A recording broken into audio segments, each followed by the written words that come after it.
Okay बेटा, ध्यान दीजिएगा।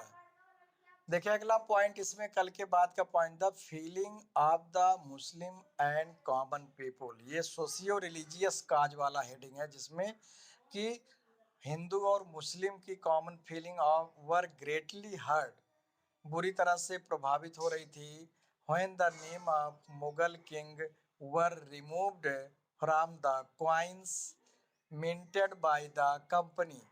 जब पहले जो सिक्के बनते थे उसमें उस समय के रूलर का पिक्चर होता था, नाम होता था, तो कॉलोनियल गवर्नमेंट के द्वारा, कंपनी के द्वारा उसको हटा दिया गया। And when Dalhousie stated that the descendant of the Mughal ruler, और जब डलहौजी ने इस चीज़ का घोषणा किया कि अब जो मुगल रूलर्स हैं, बहादुर शाह जफर के बाद जो उनके और आगे उत्तराधिकारी हैं, उन पे टाइटल नहीं लगेगी, उपाधि नहीं होगी, या कोई जो है अब मुगल रूलर नहीं होगा। Last Mughal ruler Bahadur Shah second would be evicted from the palace in the Red Fort of Delhi after his death. क्या हुआ? बहादुर शाह सेकेंड जो लास्ट मुगल रूलर था, वुड बी इविक्टेड। इविक्टेड मतलब होता है एक्सपेल्ड ऑन, थ्रोन आउट, मतलब फेंक देना जिसको कहते हैं, उखाड़ फेंकना या बाहर। From the palace in the Red Fort, क्या कहा गया? उसको महल से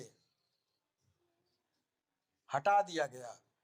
इन the Red Fort of Delhi after his death.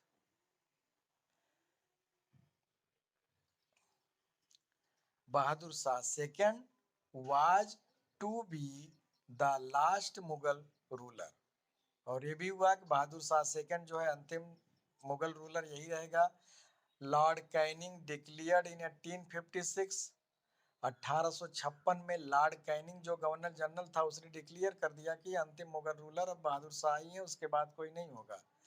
That after the death of Bahadur Shah second his successor, उसकी मृत्यु के बाद उसके उत्तराधिकारी would not be recognise as king, राजा के रूप में नहीं जाने जाएंगे, but would be called princes, केवल राजकुमार कहलाएंगे, युवराज। These action created unrest among the ruling families and made other fearful that a similar fate awaited them। और ये जो एक्शन था, मतलब जो ये कंपनी के द्वारा निर्णय लिए जा रहे थे, इससे जो राजसी परिवार के लोग थे उनके अंदर भी एक असंतोष व्याप्त हुआ, unrest, made other careful, fearful, और दूसरे भी कुछ भयावही स्थिति लोगों के अंदर पैदा हुआ, डर। अगला है इकोनॉमिक काजेस, तो अभी तो हम लोग पढ़ रहे थे पॉलिटिकल काज खत्म हुआ।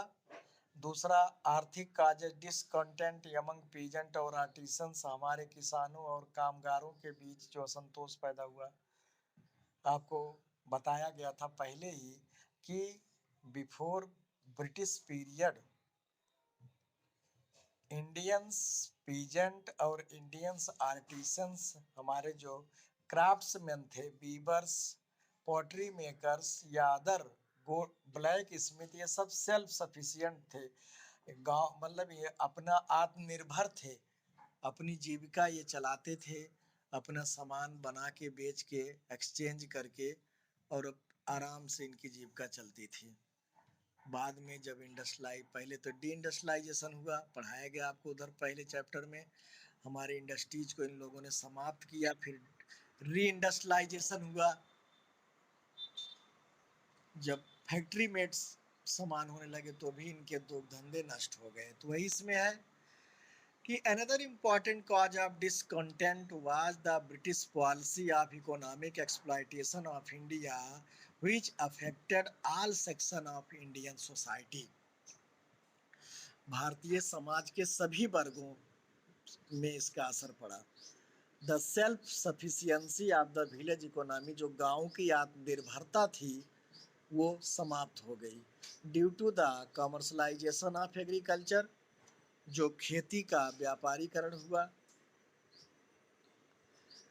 which made the peasant grow cash crop, जिससे किसानों को मजबूर होना पड़ा कैश क्रॉप ग्रो करने के लिए इंस्टेड ऑफ फूड क्रॉप.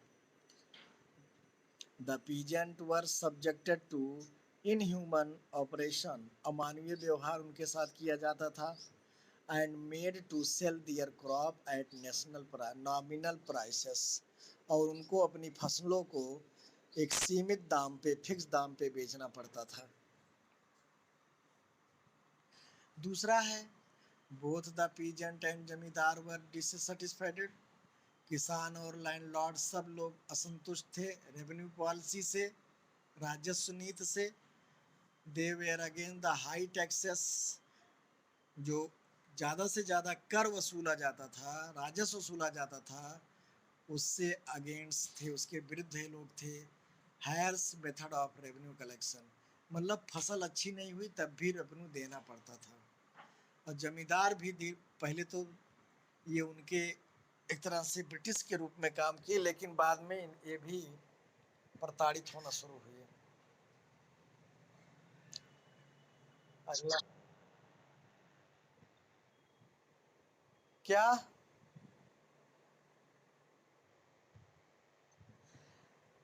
प्रताड़ित का मतलब होता है कि ऑपरेशर मतलब दमन, अत्याचार. हायर्स मेथड मतलब कठोर ढंग से. In the newly acquired territories, the British established direct contact with the peasant. जो न्यूली एक्वायर्ड टेरिटरीज मतलब जो नए टेरिटरीज पर कब्जा किया था, नए एरियाओं पे जो ब्रिटिश लोग अपना कब्जा किए थे, वहाँ ब्रिटिश लोग डायरेक्ट किसानों के कांटेक्ट में थे. जैसे हमने आपको बताया था रयोती सिस्टम में, who lost their right and were often evicted from their land, जो अपना लैंड खो चुके थे, जो अपना अधिकार खो चुके थे.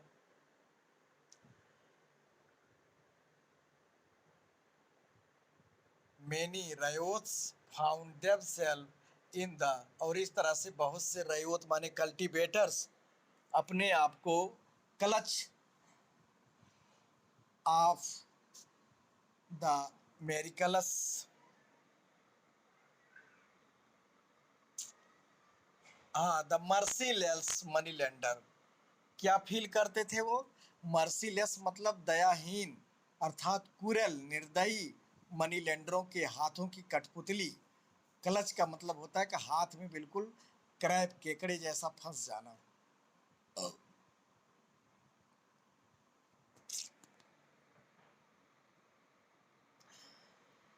Their effort to free themselves, और उनका प्रयास था कि हम इनसे कैसे छुटकारा पाएं, were not supported by the police or government official, जिनका सपोर्ट पुलिस और सरकारी कर्मचारी भी नहीं करते थे. मतलब जमींदारों या मनी लेंडरों के हाथों से बचने के लिए इनका कोई सपोर्ट नहीं करता था. Large areas of land were confiscated and sold to the highest bidder. Land कह रहा है लार्ज एरिया ऑफ लैंड, बड़े बड़े लैंड के पैचेस जो हैं कॉन्फिस्केटेड मतलब कब्जा करना जिसको कहते हो, या हाई बिडर जो रेंट पर खेती करने आते बड़े बड़े प्लांटर्स थे उनको बेच दिया जाता था.